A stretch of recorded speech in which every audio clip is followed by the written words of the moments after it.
la lutte impérialiste entre le passé colonial du Congo et le racisme qui se déroule ici en Belgique actuellement, au niveau systémique. Je vais donner la parole à Christophe. Merci beaucoup pour la question, Terence. Je pense qu'effectivement, comme ce qui a été dit un peu avant, c'est de dire que l'histoire coloniale, la manière avec laquelle elle s'est construite, elle avait besoin pour la faire exister, faire exister le projet colonial. Il y a eu besoin de construire tout un imaginaire à travers une propagande coloniale qui représente dans la tête de la population belge ce que c'est un noir. Et ça passait notamment par l'exposition universelle qui a été faite en 1897 ici à Bruxelles. On n'est pas à Bruxelles, à Bruxelles, mais aussi, je pense, à Anvers.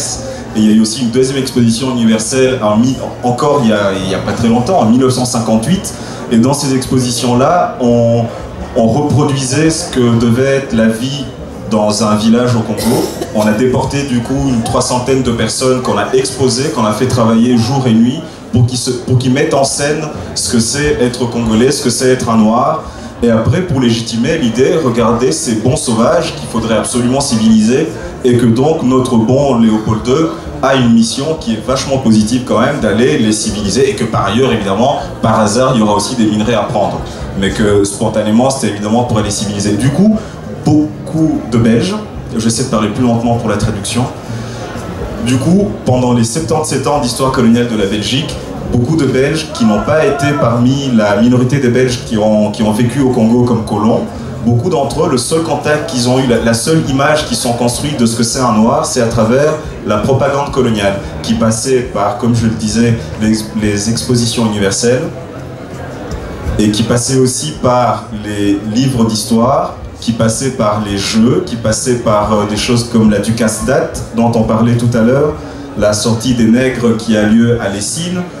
Toutes ces espèces de productions culturelles et autres ont construit un imaginaire qui aujourd'hui a un impact très concret parce que quand il y a quelqu'un, un patron qui discrimine quelqu'un parce qu'il est noir dans l'accès au travail, ce qui travaille dans son imaginaire, c'est toute cette construction mentale qui a vécu et qui a créé une culture raciste dans la Belgique pendant des décennies et des décennies. Donc, effectivement, pour moi, il y a un lien entre le passé colonial et la réalité du racisme systémique aujourd'hui. Et ce racisme systémique se marque par une plus grande probabilité de ne pas trouver un emploi malgré qu'on soit diplômé, voire surdiplômé, pour la seule raison qu'on est noir, ou l'accès au logement, ou les brutalités policières que subissent beaucoup de jeunes gens parce qu'ils sont noirs ou arabes, parce qu'il y a le même mécanisme du racisme négrophobe qui joue aussi sur les citoyens belges de culture arabo-musulmane dans un contexte évidemment où les 20 dernières années, le racisme anti-musulman continue de grandir et sert notamment aujourd'hui de moteur et d'essence à la montée de l'extrême droite, que ce soit en Belgique, comme on le sait, avec le Vlaams Belang et la N-VA, qui sont les deux plus gros partis en Belgique, et aussi dans le reste de l'Europe. Voilà, je ne vais peut-être pas aller plus loin, et merci. Alors, je demanderai à Mwamba de ChangeSBL qui est présent de compléter un peu, de compléter ce point. Pour ma part, si je dois compléter ce point, je vous remercie. Je vous remercie pour la question. Bonjour à toutes et bonjour à tous avant tout. Je suis effectivement donc membre de ChangeSBL et je vais présenter ChangeSBL juste après, mais je voulais d'abord juste en profiter pour souhaiter un joyeux anniversaire à Gérard et à son frère Germain. Alors on peut quand même leur souhaiter un joyeux anniversaire à nos deux guerriers. On peut t'applaudir, il est juste là Gérard. Il a fêté ses 22 ans hier. Ça c'est 22 ou 23 j'ai oublié. Ah, on ne sait plus, on ne sait plus.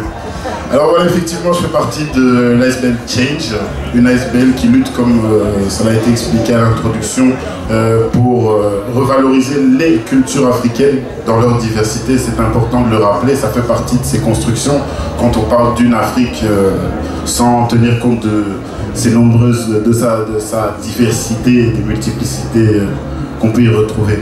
On lutte également activement contre la discrimination et contre le racisme, mais le lien le plus évident entre le passé colonial et le présent actuel, si je puis dire, c'est surtout, comme l'a très bien dit notre cher camarade en introduction, c'est surtout la colonisation telle qu'elle a toujours lieu actuellement aujourd'hui. Et je crois qu'il y a un très gros problème sémantique actuellement sur lequel on doit absolument se pencher, sur lequel on doit tenir une réflexion.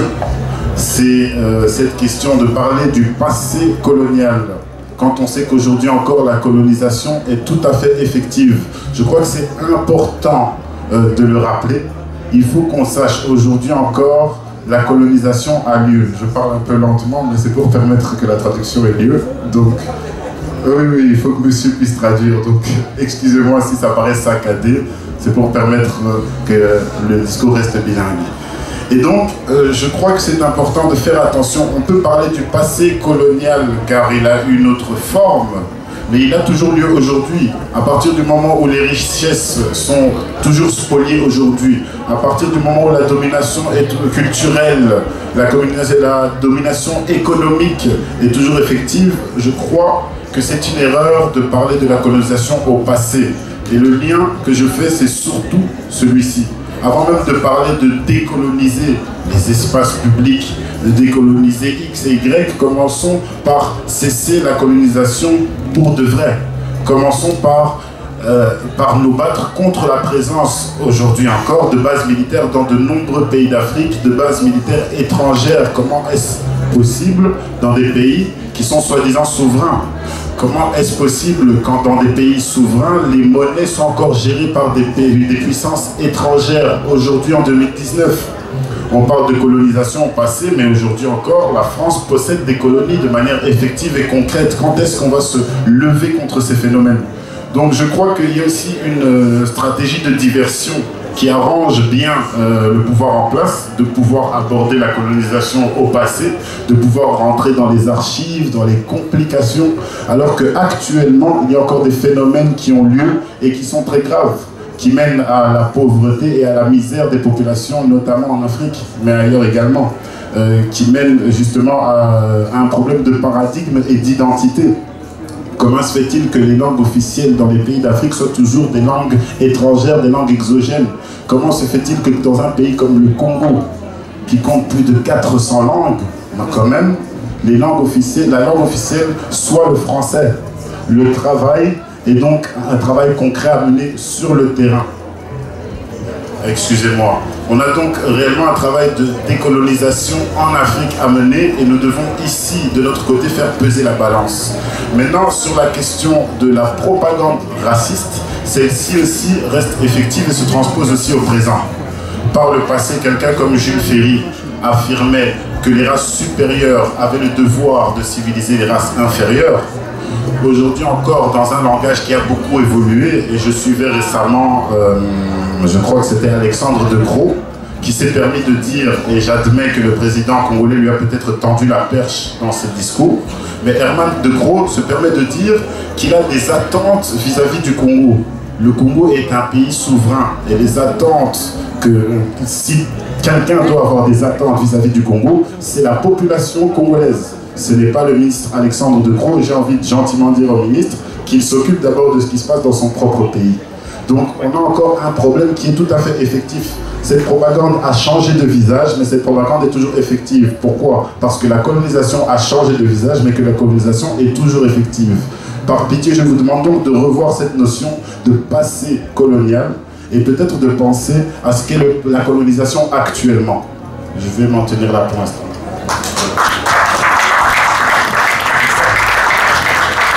Ok. C'est parfait. Et justement, nous allons finir tout doucement ce panel avec cet axe-là, justement des luttes contre la discrimination et même contre la décolonisation de manière générale, enfin contre la colonisation de manière générale. Donc la question que je vais poser à chacun d'entre vous, on va commencer par Jean-Pierre Guillet.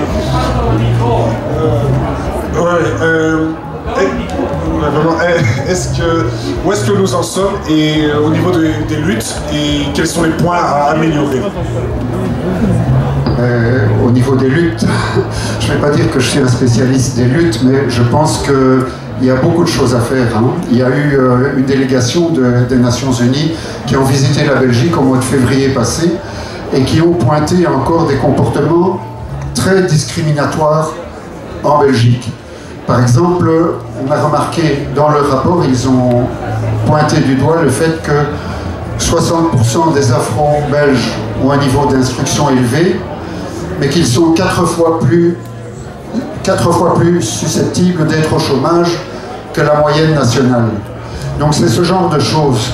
Quand on parle, c'est un racisme structurel. Et je pense que c'est important de se battre contre ce racisme structurel-là. Et ça, c'est vraiment à tous les niveaux que c'est essentiel. Je pense aussi que, déjà, il faut connaître le passé. Il faut savoir que dans le passé, c'était un véritable régime d'apartheid qui ne disait pas son nom. Mais quand on sait que en 1955, 25 000 Belges gagnaient autant que 1 200 000 travailleurs congolais, la base, elle est là. Et ça, c'est des chiffres qu'on n'enseigne pas dans les cours. Parce qu'on dit qu'on doit aborder le colonialisme à l'école secondaire. C'est vrai. Pour le moment, c'est en dessous de tout. Mais il faut encore voir quel contenu on va donner à ce cours-là. Et ça, je crois que c'est vraiment une lutte de tous les jours. Peut-être par des initiatives comme celle d'aujourd'hui, ou par le film, j'ai essayé d'y contribuer, ou d'autres façons encore. C'est pas par des programmes qui vont venir d'en haut. C'est vraiment quelque chose à revendiquer à tout moment, et je crois que c'est essentiel. La discrimination, c'est au niveau du système, et c'est ce système qu'il faut combattre. Et c'est pas seulement une question de bonne volonté ou de stéréotypes qui tomberaient du ciel.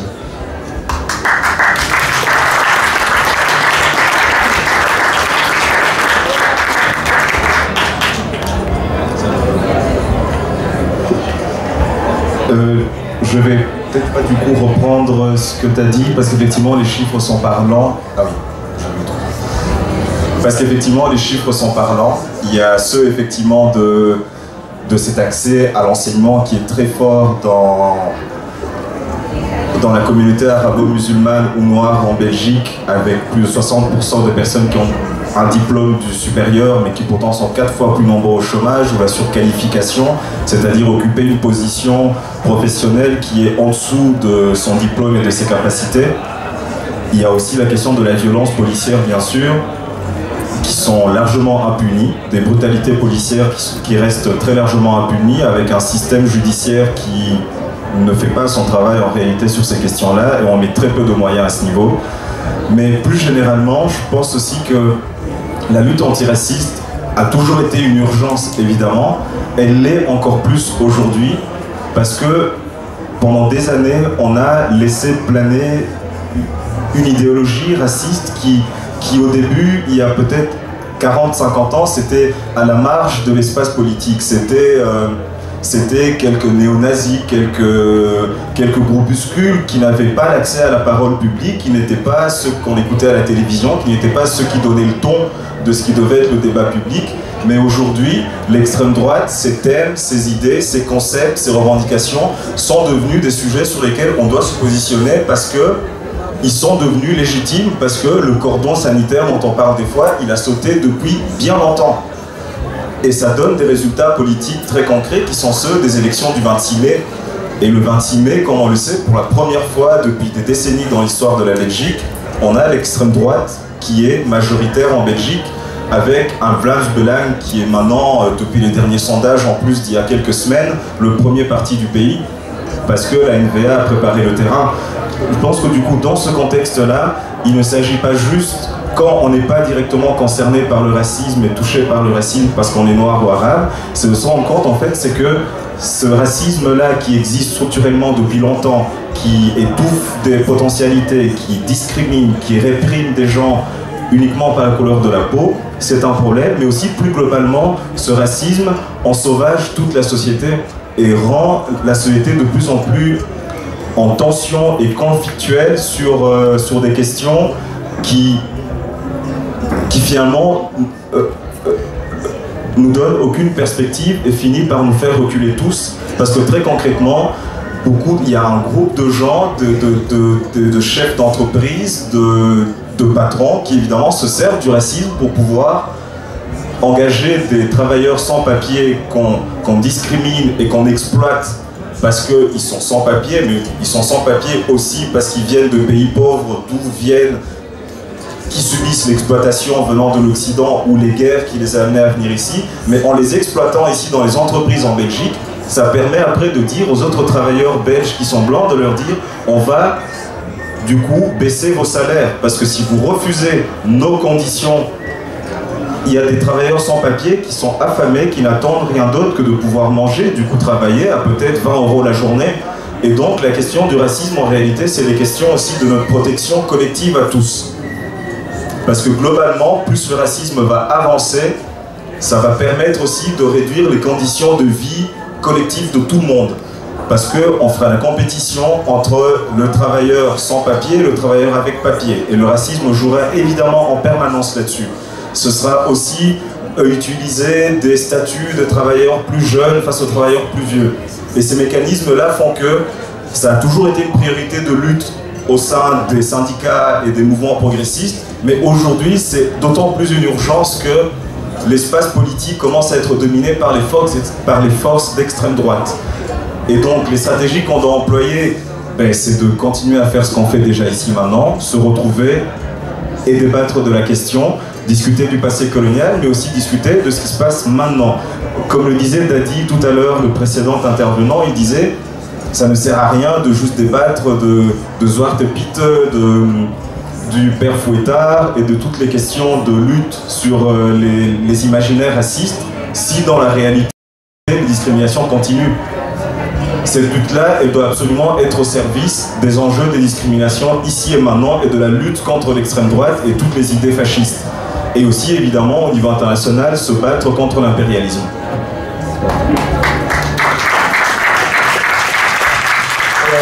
Je vais faire un commentaire à mon mode d'être assez bref. Donc, enfin, désolé, mais. C'est pas juste. Je vais devoir être bref, effectivement.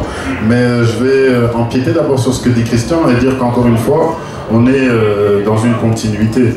Dans la mesure où, effectivement, l'impérialisme exerce une domination sur les pays, notamment les pays d'Afrique. Ces pays se retrouvent dans des situations d'extrême misère et d'extrême pauvreté. Cette extrême misère et cette extrême pauvreté poussent énormément de personnes à quitter le continent dans des conditions qui sont innommables et inqualifiables. Et les poussent à se retrouver dans d'autres pays, dans des situations qui elles aussi manquent totalement de dignité. C'est la manière dont on lit ces événements qui va nous faire lutter contre le racisme et qui va nous faire propager un message de solidarité, dans la mesure où c'est aux populations européennes de comprendre pourquoi toutes ces personnes se trouvent aujourd'hui en Europe. On ne peut pas continuer à faire croire que les Africains ne sont que des incompétents qui ne sont pas en mesure de gérer leur pays. Pourquoi est-ce qu'on ne dit pas que quand le Congo fut soi-disant indépendant, on y a envoyé des troupes moins de 2 mois après l'indépendance, à peine quelques jours? On ne nous dit pas que plusieurs présidents, notamment, et pas que des présidents, nombreux activistes ont été assassinés par les anciennes colonies, permettez-moi de mettre le ancienne entre grands guillemets. Si les populations ici ne savent pas tout cela, elles vont très naturellement se dire mais ces gens sont indépendants et n'arrivent pas à gérer leur pays. La réalité géostratégique est bien différente. Et c'est important qu'on puisse communiquer sur cette réalité géostratégique pour comprendre la vraie situation de ces personnes qu'on nommera migrants, sans papier, etc. Je crois que les différents fronts que nous devons affronter, et l'un des plus importants, si pas le plus important, c'est clairement celui de l'éducation. Et je voudrais juste donner une anecdote d'une phrase qu'on pouvait retrouver dans un manuel français, le Tour de France par 2 enfants. C'est un manuel qui a été édité jusqu'en 1977. Dans ce manuel, on pouvait retrouver la phrase « La race blanche est la race la plus parfaite ». Je crois que c'est une phrase assez explicite et je crois qu'avec ce genre de phrase, c'est inutile de se demander d'où peut venir un racisme. Des enfants ont été éduqués avec ces phrases pendant près d'un siècle. Comme l'a précisé Christian juste avant, on a eu une exposition coloniale encore en 1958. Vous pouvez regarder autour de vous des gens qui sont nés avant 58, il y en a encore beaucoup. Donc tout cela est encore fort présent, raison pour laquelle on a un travail important d'éducation. Les autres fronts, c'est les fronts tels que le front de la restitution des biens culturels. Je remercie Mireille de préciser qu'il s'agit de biens culturels, pas uniquement d'œuvres d'art, parce que quand on ira creuser, on se rendra compte que tous ces objets ne sont pas que des objets à poser sur des bibliothèques, ce sont des biens culturels, ce sont des objets usuels. Mais pour ça, il faut creuser encore plus dans l'histoire et dans le paradigme africain tel qu'il était avant les colonisations et avant les ingérences étrangères. Je crois donc qu'au niveau de l'éducation, il y a un important travail à mener. Et j'en profite pour faire un clin d'œil aux cours que nous démarrons, l'ASBL Change, en partenariat avec le MRAX et pas mal d'autres associations, qui sont des cours justement sur l'histoire africaine, parce qu'il est important de revoir nous-mêmes notre éducation, de donner une éducation solide, car comme l'a dit Dadi, notre cher camarade de Change, on ne peut pas concevoir ce qu'on ne conçoit, on ne peut pas créer ce qu'on ne conçoit pas.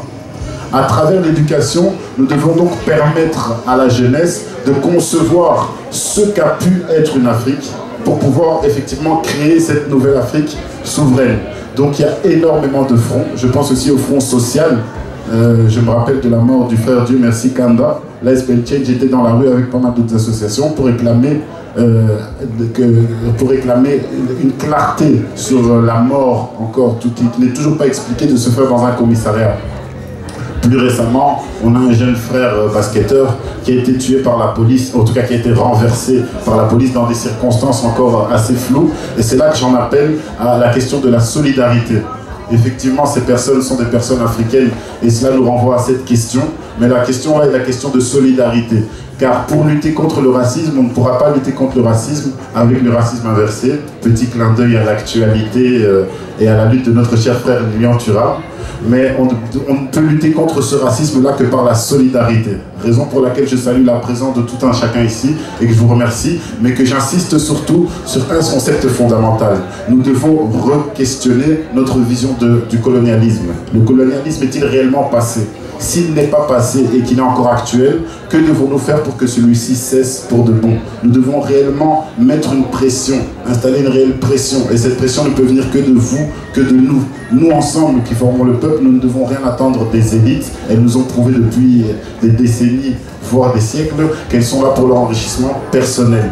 Nous, en tant que peuple, et en tant que peuple à la recherche de vérité et de dignité humaine, nous devons absolument mettre une pression pour que ces phénomènes, qui sont des phénomènes inacceptables, soient définitivement du passé. La colonisation doit cesser. La colonisation n'est pas un fait passé, je répète, c'est un fait actuel et elle doit cesser et pour cela nous devons lutter. Lutter contre le franc CFA, lutter contre les bases militaires, lutter contre la domination culturelle. Comment se fait-il que sur la fédération Wallonie-Bruxelles qui imprime encore des manuels scolaires au Congo? C'est inacceptable, c'est inexplicable. Et c'est contre tous ces phénomènes que nous devons lutter, chacun à notre échelle, chacun avec nos moyens. Merci à tous.